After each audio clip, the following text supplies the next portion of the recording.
What's up, you guys?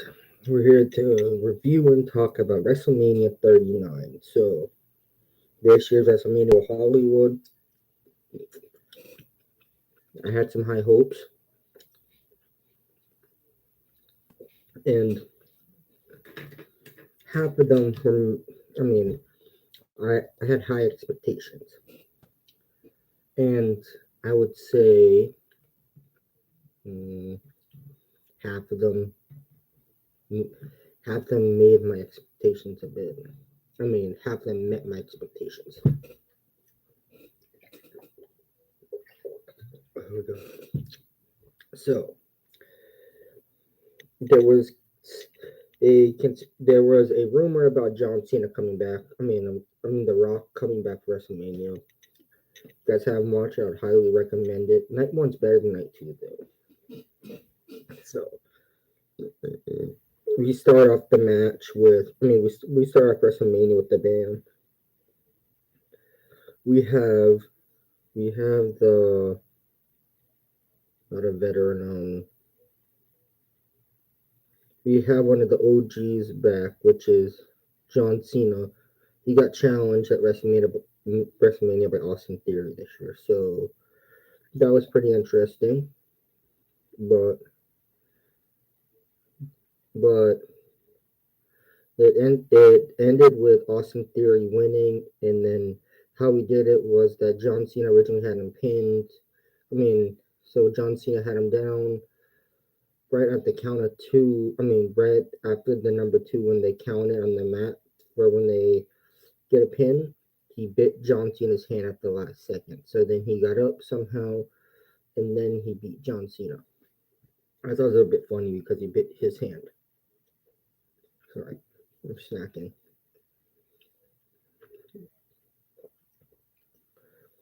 Yep, and then after that we had the Fatal 4-Way Tag Team match with the Street Profits, Braun Strowman, and Ricochet. We had, and Alpha Academy, the Viking Raiders, and we ended up and the Street Profits ending up coming out. I wasn't into that match that much. Sad I didn't have any notes for that.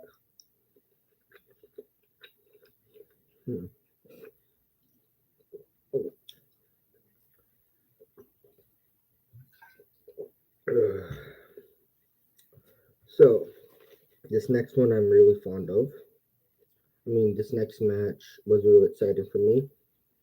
I'm a big, I like to watch YouTube videos, and I don't know if I said this before. I might have said it. I said different names of my two favorite YouTubers.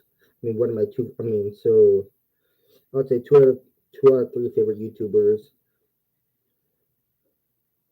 All right, so I said in the past that Corey Kent is my favorite YouTuber, and the ones in the bottom is Mr. Beast, and Logan Paul just a little bit because he appeared on Mr. Beast's channel.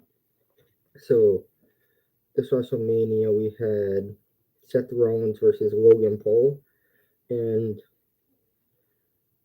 so the match for Logan Paul was kind of so Logan kind of had the advantage for numerous reasons. Number one, it was his birthday. Shout out to Logan Paul, happy birthday, bro. And yeah, so it was his birthday, and then it was just a bunch of other things that happened during the match. I don't know if you guys know this, but Logan Paul runs his own drink company, the Prime Drinks. Actually, I want to let you guys know that if you guys buy those drinks for your kids, do not buy the canned ones because they're energy drinks. You can if you want to, but it's probably not a good idea. But the one in the bottles are not energy drinks. The one in the plastic bottles. But anyways, I'm kind of get sidetracked here. So yeah, I would say the odds are kind of in Logan's favor. Like, it was his birthday. Like, even his entrance was so badass that I loved. He came into WrestleMania on a zip line. He's like, I got a zip line for my birthday. So that was pretty cool to see. Way cool to see. And then, so WrestleMania was at Hollywood, LA. So they are on the kickoff show. They said, "Who's rooting for Logan? Who's rooting for Seth?" And nobody wanted Logan. They were booing him. Right? It sounds like he doesn't have that many fans in LA, but I'm a fan of his. Let's see. We talked about his birthday. He got booed. He came out of zip on. Oh, okay, yeah. So that kind of sums it up. That was one of my favorite matches.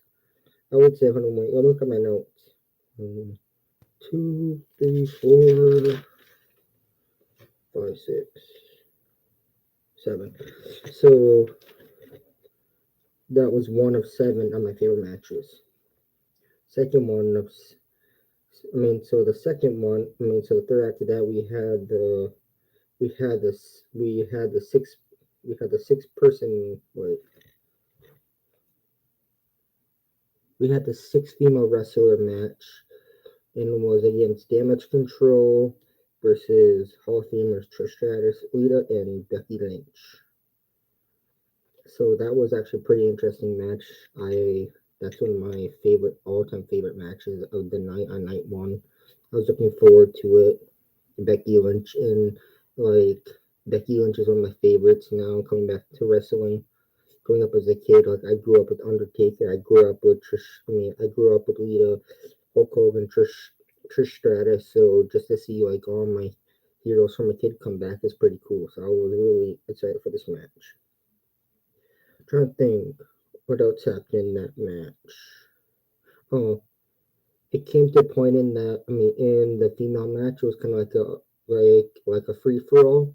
As soon as the bell hit, all 6 chicks that started punching each other, and then I wasn't expecting that. So that's that. And then this next match was cool, but it's kind of on it's on the very bottom of my tier list of matches for this year. So we had, I don't know if you guys know this, but there is drama with Rey Mysterio and his family and his son. So Rey said fighting his son would be a disgrace, but when he dragged his mom and sister into the fight, that's when he kind of lost it. So he accepted Dom's challenge at WrestleMania. And this match is at the bottom of my list, but how it finished off was just so hilarious to me. So we'll get to that in a minute. So the odds was on Ray's side the whole time, but I kind of knew that the Judgment Day was gonna show up randomly and pull some stupid crap. But actually, I remember some funny things, even though I didn't write them down a bit. So the match starts off, and they just go at it, but the ending was just funny to me. I don't know if you guys know this, but Rey Mysterio brought back the Hispanic group LWO, and they said on Friday, well, if Judgment Day comes out, we'll come out and help you. So right when Dominic Mysterio was about to tap out, we had Finn Balor and Damian Priest come out. Next thing you know, the LWO group comes out, and it's all hell breaks loose. And what's funny is that when the Judgment Day guys got there, I remember this it's so hilarious to me that when the Judgment Day got together when Dom was in the ring, Damian Priest set down his jacket in the corner, and I didn't think about this, but they hit a chain in Damian Priest's jacket, and this was the very one of the best endings. So he went to go grab the chain, and Bad Bunny, the well-known rapper slash artist and the guy who's the pre-order character for 23, he walks up and helps Rey Mysterio out, and he grabs the chain from the son and tells him, no, you're not going to do that. Next thing you know, he got distracted. Rey Mysterio pinned him, and the match ended. Other than the Bad Bunny thing, that was a highlight for me, was that when he came and started, so in the middle of the match, Dominic came up to his mom and sister, started arguing, calling his sister stupid. Next thing you know, he tries to splash a drink. He splashes in his sister's face. That was another weird highlight to me. So that's all for the so that's all for the Mysterio family drama. Okay, let me get a swig. I might do this in 2 parts. Not sure. So now we're on to the Smackdown Women's Champion match. And this is Charlotte Flair. Yes, I said Flair. If you guys watch WWE, you know that's what Ric Flair says a lot when it comes to the ring. So yeah, Charlotte Flair got challenged by Rhea Dang Ripley from the Judgment Day Dominic's group. So it was pretty cool how they did fight back to back though, but she wasn't out there with just the boys with Dominic. I should mention that, but so this match went so incredibly fast. Like my heart, like I was rooting for Rhea the whole time, but I feel like the odds were against her and she was going to lose. But it turns out that Rhea Ripley and Charlotte Flair were kind of on the same level. Even after the match, she looked happy to see her win or something. But I didn't write that much notes on Charlotte's match.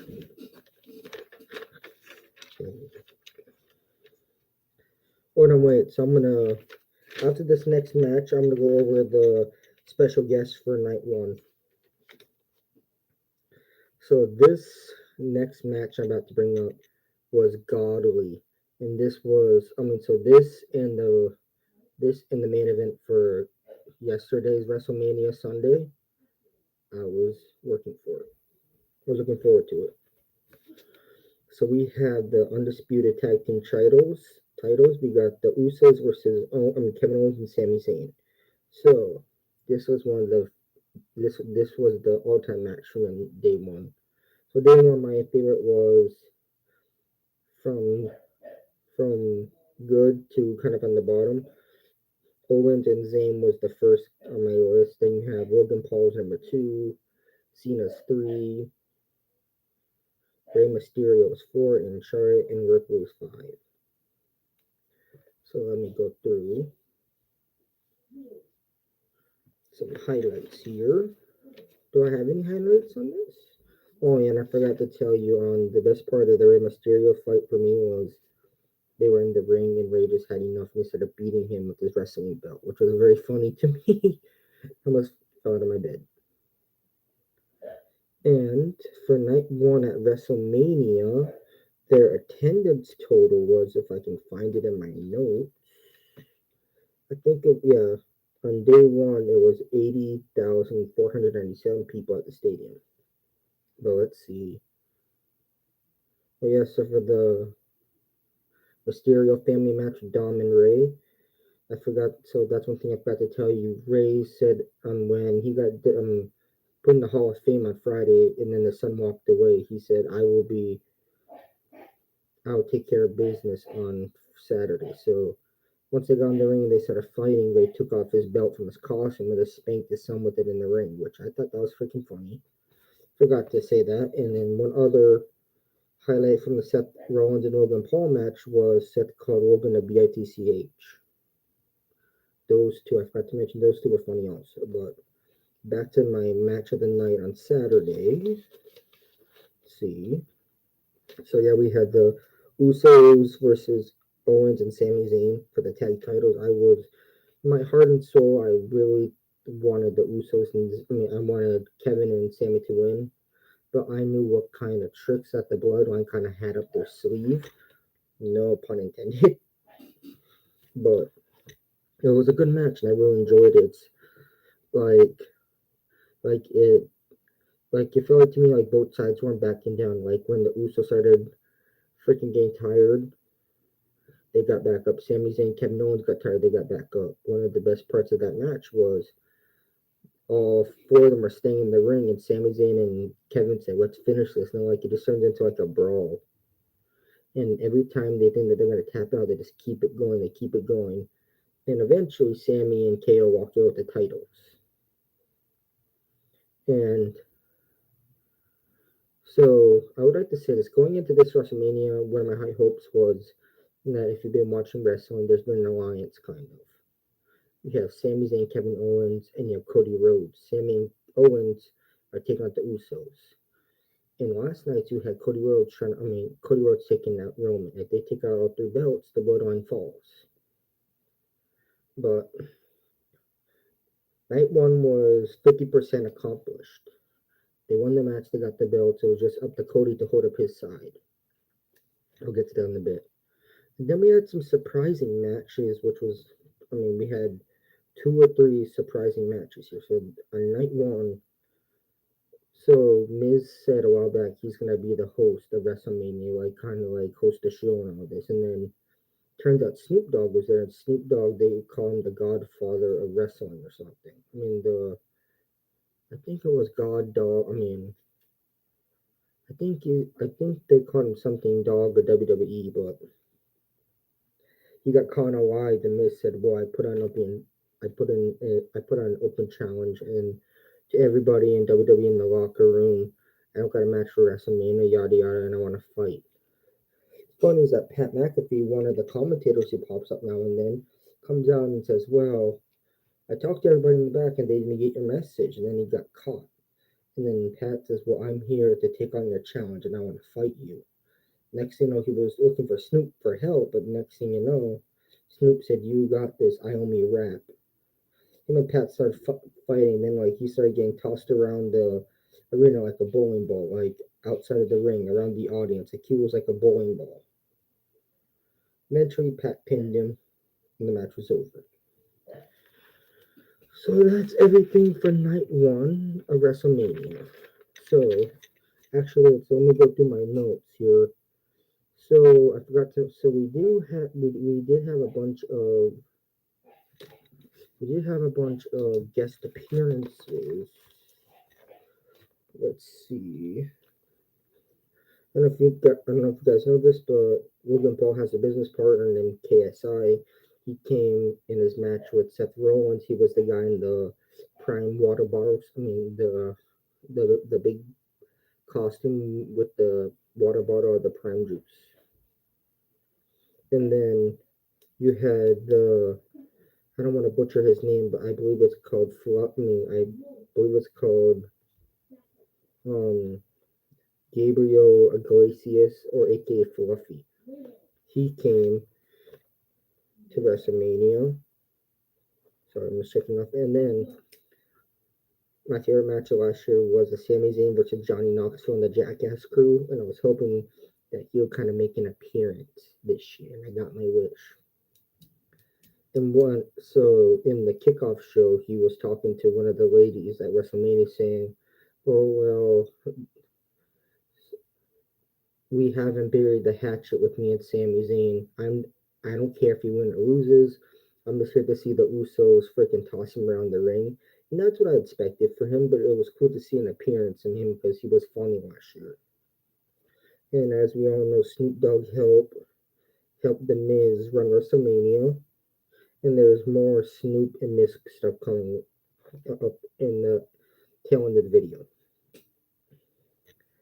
Bad Bunny was there, like I said, and the national anthem for WrestleMania was sung by Becky G. And for all you kids who watched the movie Hotel Transylvania, she did the Problem Monster remix song.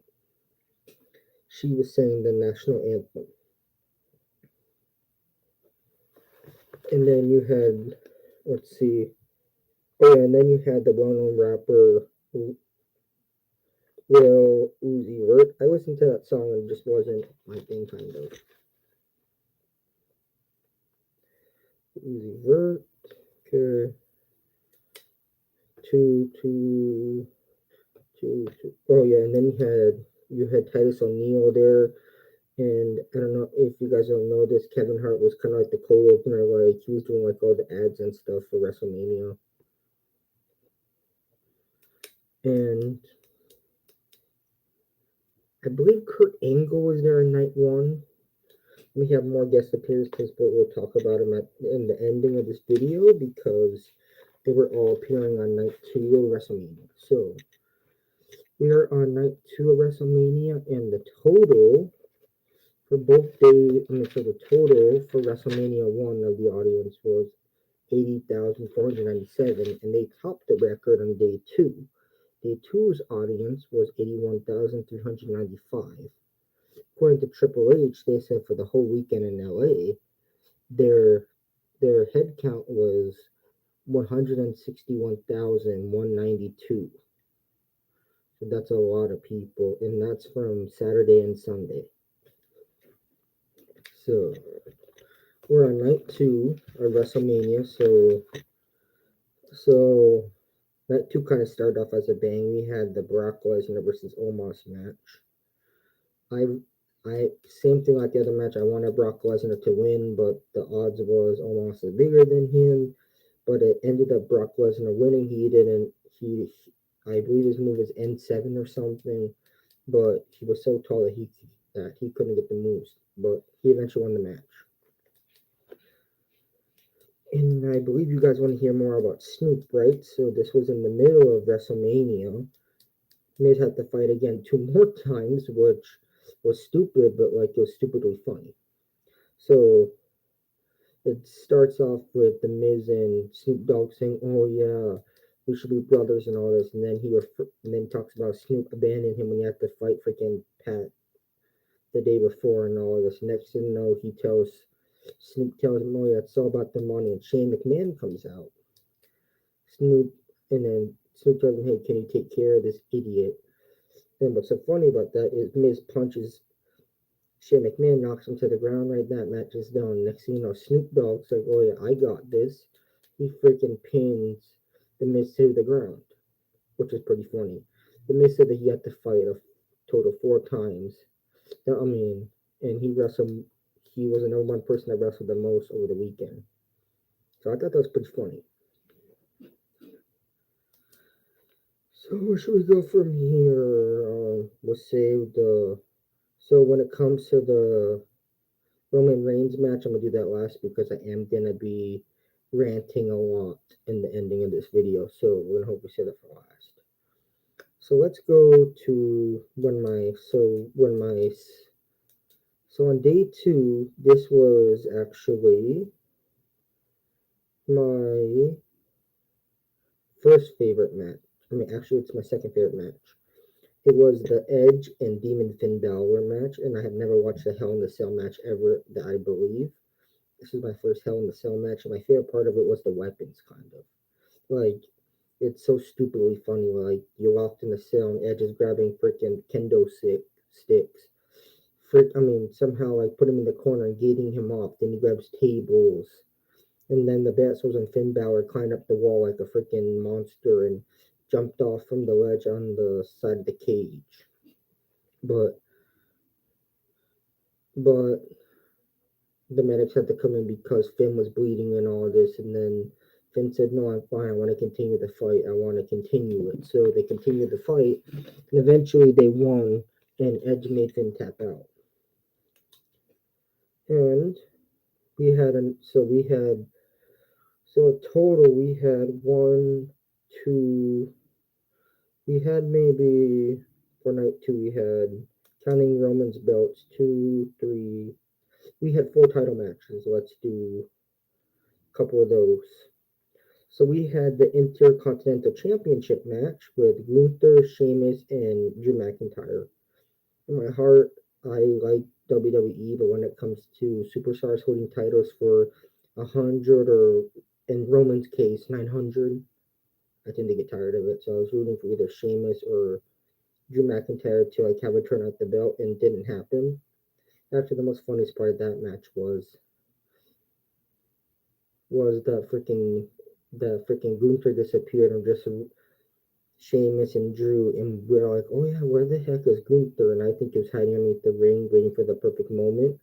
But he climbs at the top of the ring, jumps off the ropes, pins one of them, and the match is over. So that was kind of a lame match a bit. Wait 1 second. Yeah, so we had that, and okay, yeah, let's do the Raw Women's Championship. So, as we all know, Bianca Belaire is still holding the title. Asuka challenged her to WrestleMania because she wants a shot at the title. Asuka, we all know her. She has the poison mist and all that, but actually, she gave Bianca Belaire a run for her money and vice versa. It was a good match, but she tried to use her signature move, which is use the poison mist, and Bianca saw it coming and she ducked. Then she pinned Asuka. The match was over. And we're down to the last 2 matches here. Talked about Edge. Talked about Sheamus and Gunther and McIntyre. We talked about Asuka. Talked about Brock. We talked about Miz, Snoop Dogg, and Shane. When I forgot to tell you this, Triple H said in the press conference that the only injury was Shane McMahon, and he is doing good. He just pulled a muscle or something. Okay, so let's do my last two favorites. So we'll start with the female fatal four-way tag team match. The teams were Raquel Rodriguez. Anyway, yeah, Raquel Rodriguez versus Liv Morgan. And then we had Verse, and then we had Shotzi and Natalia. And also Ronda Rousey and Shayna Baszler and Sonya Deville and Chelsea Green. I had three favorite teams to either win, either Liv and Raquel, Ronda and Baszler, or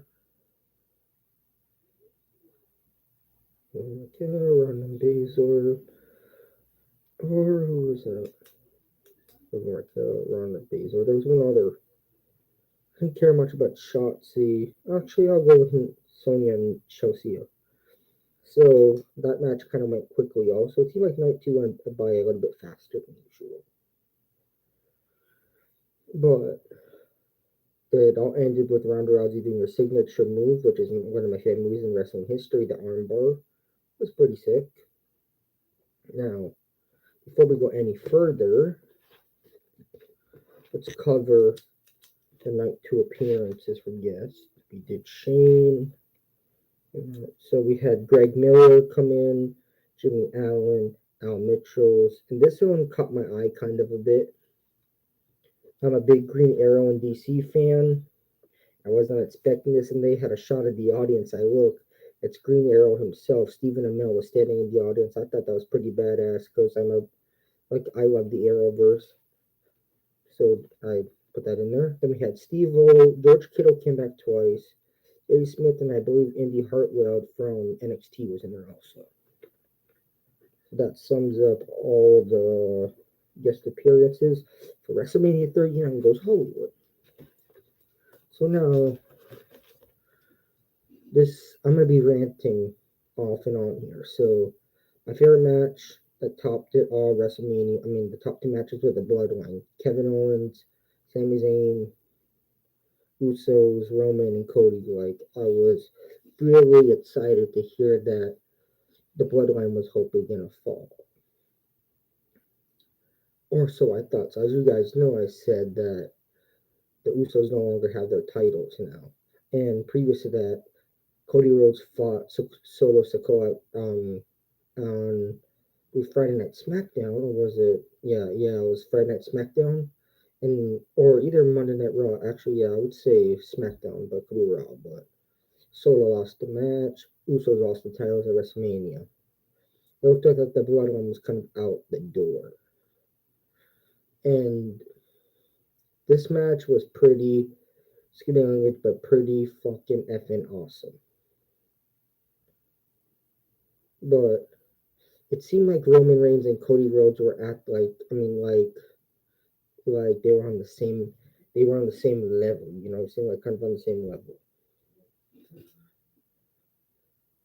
And the match started, and then in Cody's eyes, he has something to prove. Like when he came back from when he came back at Royal Rumble, he said, "I'm gonna finish the story. I'm gonna win Rumble. I'm gonna go to WrestleMania, get the titles," and the story's ended. And that's when I kind of jumped on the Cody Rhodes train a bit because his story is kind of like the perfect comeback story. So I was like, "Oh yeah, Cody, you're gonna win," and all this. And then they started. They were on the same level. It came to a point where Roman was exhausted. He walked out of the ring, and Paul Heyman. This is where some of the ranting's gonna be. And Paul Heyman's being fucking stupid. He's telling Roman Reigns, "They came to see you. Rhodes wanted to fight you. This is all for you." Yada yada. And then in Roman's eyes, Paul Heyman's like, "Oh yeah, wise man, give me strength. I can do this." If he didn't say anything, it would have been different outcome. I personally did not want Roman to win. Like he's getting cocky. And Roman came back. He's like, "Oh yeah, I can do this. I can do this." Like he starts toying with Cody Rhodes. Come on, Cody, you got this. Let's freaking win this match. You get the titles, and the world's gonna be happy, and we can freaking party until Backlash. I was like, oh yeah, cool, cool, cool. I was thinking in the back of my head, but nope. Roman comes in, and he's being kind of a jackass. He's waving to Cody's family. Same thing with Sami Zayn. Hi, hi, hi. Bring the family into this, and then Cody kept throwing blows. Roman kept throwing blows. Like it was like an hour long match. It felt like my adrenaline was high. I was pumped. I've been waiting for this match for so long. Next thing you know, every time, I mean, Cody basically won the match 3 times, but he kept getting. But I mean, so like every time the ref would get to two and go to three, Roman would kick out. And this is stupid because the bloodline has tendencies of cheating. So in the middle of the fight, Solo freaking hits Cody Rhodes with the chair. The ref doesn't catch it. Next thing you know, he pulls on his ankle, doesn't catch it, and they leave him there, right? Solo stays there and helps Roman Reigns. How many times are they gonna let the freaking bloodline win because they fucking cheat? I'm getting so sick and tired of this. And I'm not the only one. Everybody online is complaining, and they're all pissed off because Cody had the match. He should have freaking won it, but I'm as pissed off as everybody else. But eventually, thank God, the referee caught Solo because he took. So before the match, he gave one of his family. I mean, one of the kids in his family, or a kid of the family. I mean, or a kid of the family friend or something, his belt that he was in his costume. And I thought, oh yeah, that's pretty cool. Like he's like trying to be nice to the kid, and he goes to see his family and everything. And next thing you know, Solo gets caught because he whacked Cody in the back, and the ref said, "You are out. You are done." And then I'm thinking, okay, cool, cool. With Solo gone, Cody has a chance. Next thing, like the fight just keeps on going, and next thing you know, like Roman's going crazy. He tries to put Cody in a sleeper, it doesn't work. And when he does that, Cody's talking to himself saying, no, no, no, I'm not giving up. I want this title, this and that. And right at the ass end, which is so fucking stupid, they should have disqualified Roman for this, but freaking Solo Sikoa snuck back into the ring with the hoodie over his head, freaking hit hit Cody in the chin or the jaw. Next thing you know, the freaking Usos come out, and Sami Zayn and Kevin Owens comes out, which I was really hoping. Next thing you know, Kevin Owens chases Jimmy into the audience out of the ring. We don't know where Jay or Sammy went, so we don't know. Next thing you know, with all the commotion, all that, freaking Cody gets pinned, and I'm freaking pissed off because how many times are they gonna let this asshole win? He's been in charge for 900 and something days. It's time to have a new champion. I'm pissed. I on social media, I freaking give him all kinds of shit. Hashtag vengeance for the American Nightmare. Hashtag new champion. This is a bunch of BS. And I'm not the only one. Everybody's pissed about this. But but there's some information I'm not gonna cover because I might do a review on that. But so I would say out of so I would say WrestleMania night one was better than night two. We didn't have that much in the department for new title holders in night two. Night one we had a lot of new title holders. So it was a pretty good two night thing, but I'm just like everybody else. I think that Roman should have lost that match. And I'm still pissed off about it. But you win some, you lose some. And if you guys pissed off at me, make sure you head to YouTube, Twitter, Facebook under any video that there is and comment on there hashtag vengeance for the American Nightmare or a new champion or even hashtag Cody Rhodes rematch. I'll see you guys in the next video.